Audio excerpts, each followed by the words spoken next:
Welcome to our program on Kardec Radio.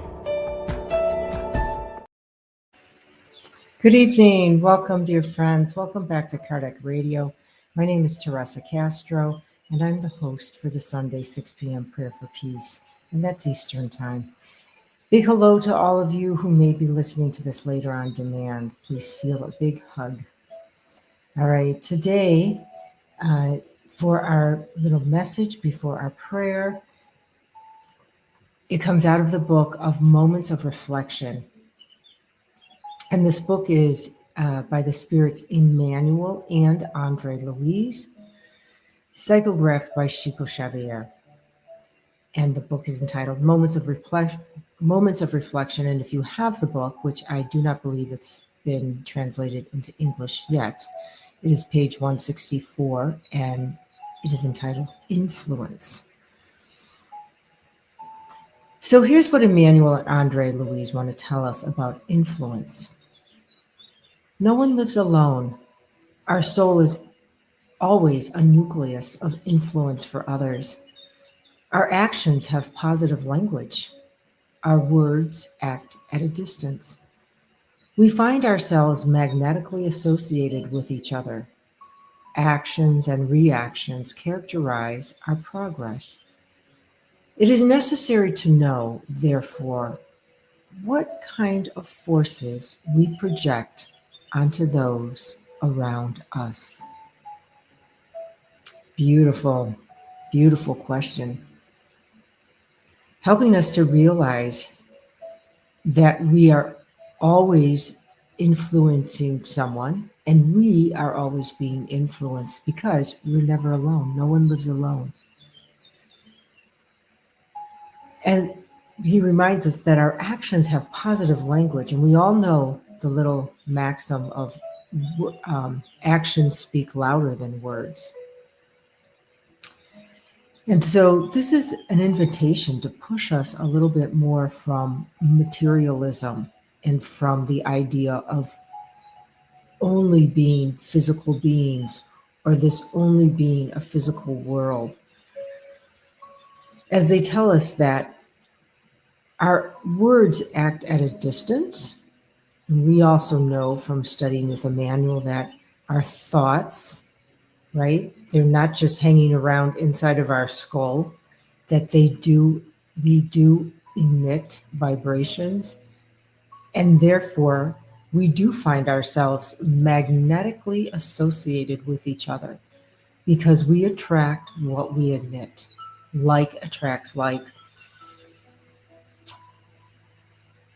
And so he asks us a very probing question. They ask us, Andre and Emmanuel, what kind of forces we project onto those around us, helping us to think about the other person instead of what's happening to me, me, my, and mine, helping us to realize we affect one another.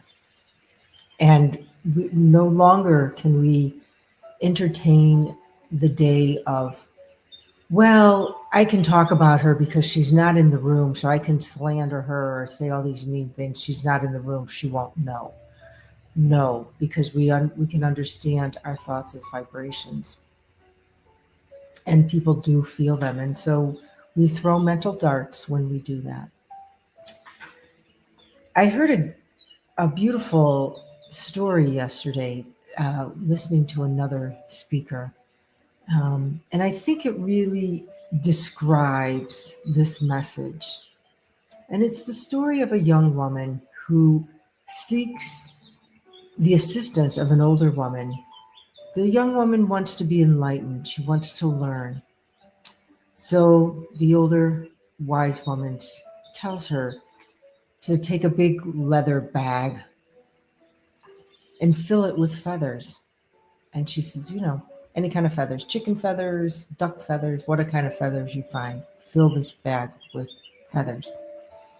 So the younger woman doesn't really understand the meaning, like what is she learning by doing that? But she trusts. And so she fills the bag, she brings it back to the woman and says, here you go. And the lady says, okay. The older woman says, now I want you to climb the mountain, and when you reach the summit, I want you to open the bag and let all the feathers go. So again, the young woman's thinking, what am I to learn by this? But she trusts, and so she climbs the mountain, gets to the peak, and releases all the feathers. She comes back to the older lady and says, okay, I've done it.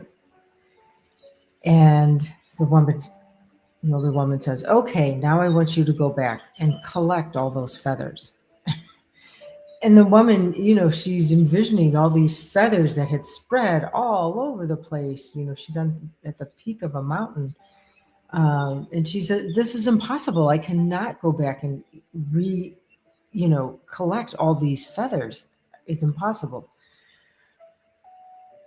And the older woman says, this is how we come to understand how our thoughts, our words, our actions have an effect on others. They're very wide reaching, and we can't go back and recollect them as the way we put them out there anyway. We can't take them back as if they never were released. So I think it explains very well, gives us a vision to imagine, our influence on other people and this idea of these feathers going everywhere.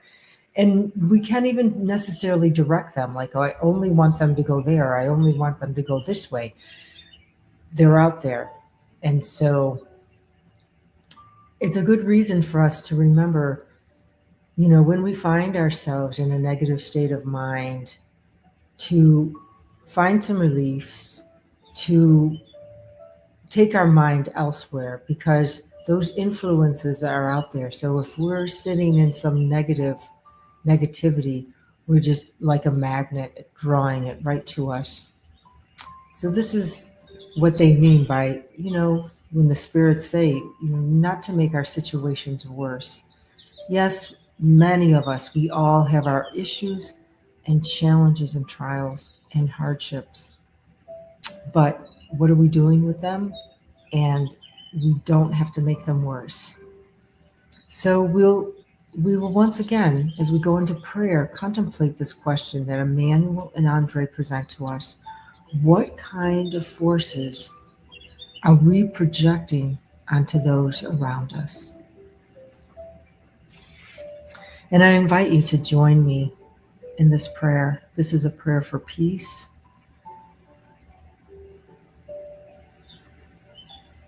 And we come into the presence of our divine creator, first cause of all things, Blessed Mother and Master Jesus, and all the good spirits on high. We come to this prayer on bent knees, recognize our smallness in the face of your greatness. And in that, we humbly ask for your guidance, your inspiration, your protection as we navigate life,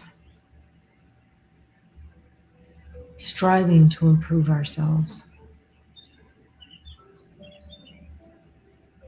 And during this prayer, we think of our brothers and sisters who are in more need than ourselves. We think about those who maybe have less need than ourselves. But we pray that the divine light and love saturate Mother Earth, every nook and cranny, all those dark crevices. We pray that our brothers and sisters may be receptive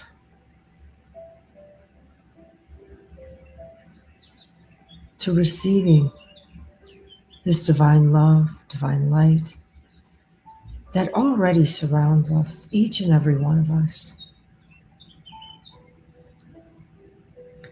And may we also accept ourselves as a beacon of light for each other, that we may look for the good when we don't see it necessarily in front of our physical eyes.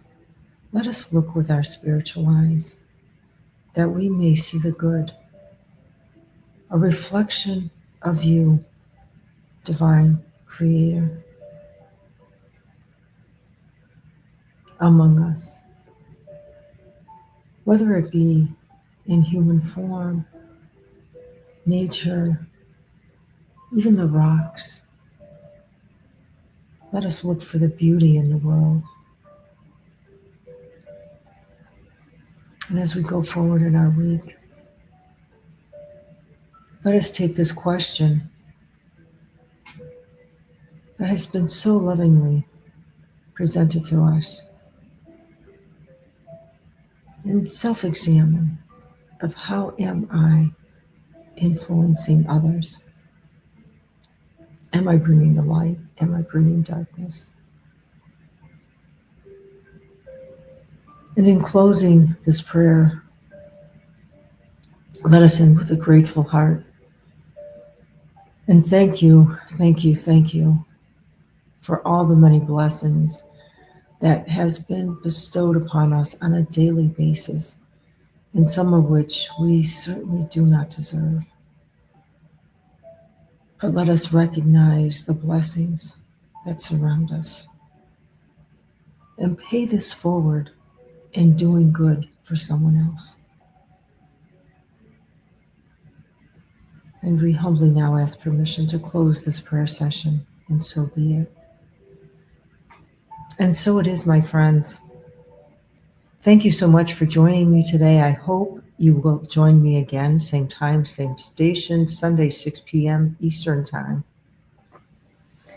And let us go forward into our week, knowing that as we recognize how we influence someone else, helps us to better understand that our actions, our thoughts, and our words actually can become positive language.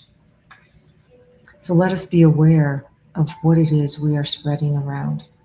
Thank you so much. Many blessings. Have a good week.